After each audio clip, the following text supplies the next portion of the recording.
What is happening, PGA DFS fans? Welcome to another one of my top 5 videos. This one's going to be the top 5 sleepers to the 3M Open as we move on after the major. I know sometimes it might be a little tough, but hey, listen, we're still playing for $200,000 on first place on DraftKings.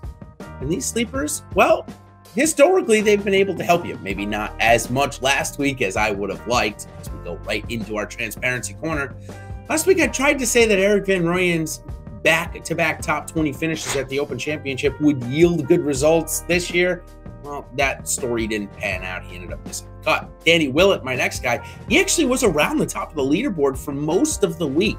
Except on Sunday, shot 2 over, ended up finishing in a tie for 33. How about the next guy, Francesco Molinari?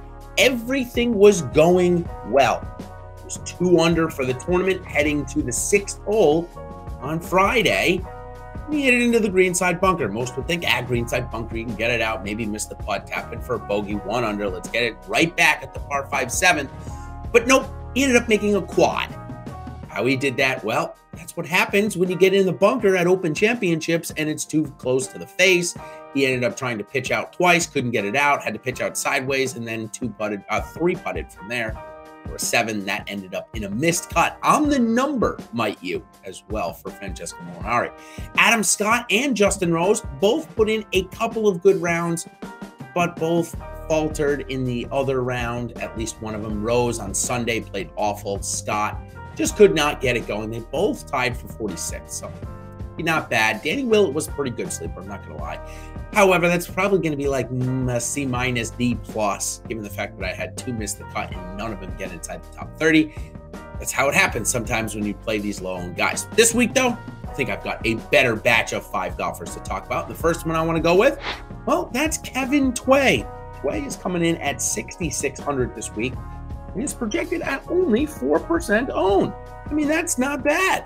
4% for a guy that's made 4 straight cuts, 3 straight top 26s. It's pretty good for Tway as we check in on his strokes gained ranks. Well, 184th off the tee. I suspect that's going to get much better and the more he plays.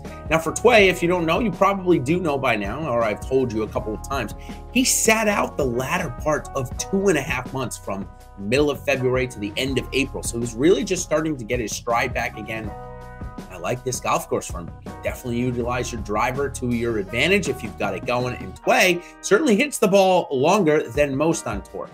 154 on the approach, first strokes gain rank, 102 around the green, and 109 putting.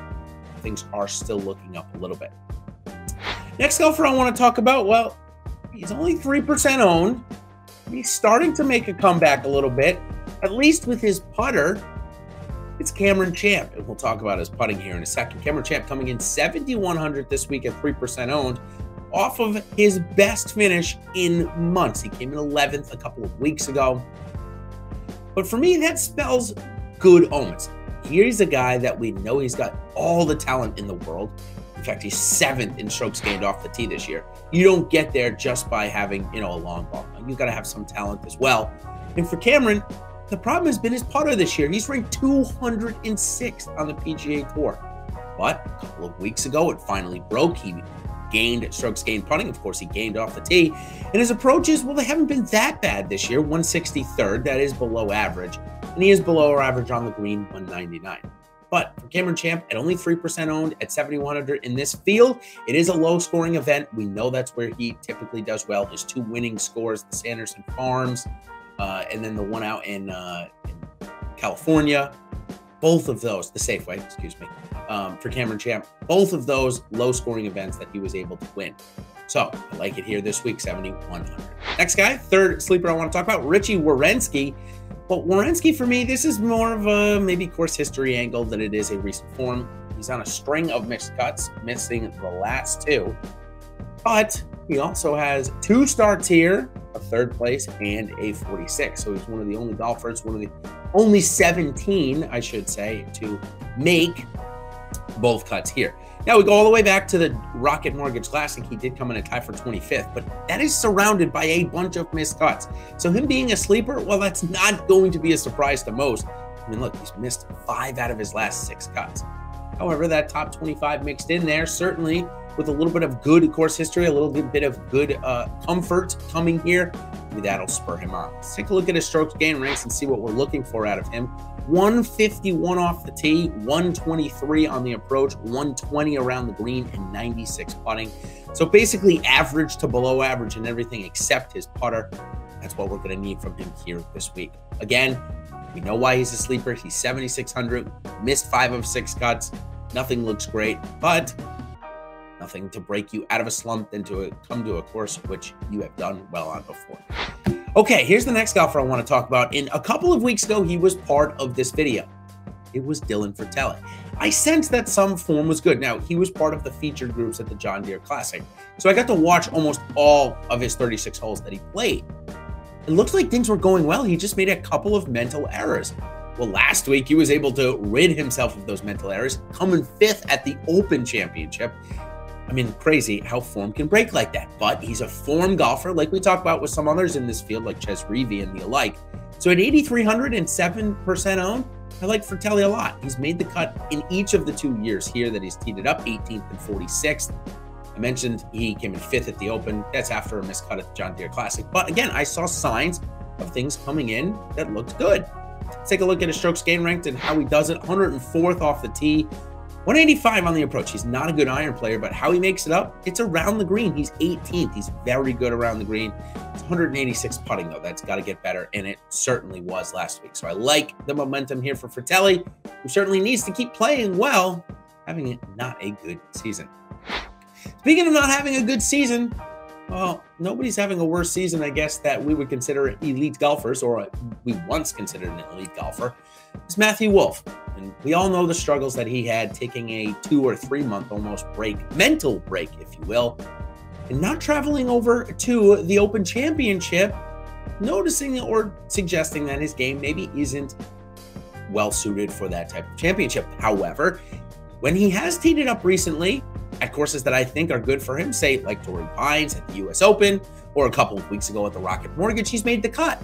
Played okay, showed signs of coming around. So at 9,700 and less than 10% owned this week, we've got him projected at about 8% owned. With the best course history of anyone in the field, coming in 12th and 1st, I think Matt Wolff is a good gamble this week at 8% owned. Almost everybody above him is going to be very highly owned this week, including Tony Finau, Patrick Reed, Dustin Johnson, and the alike.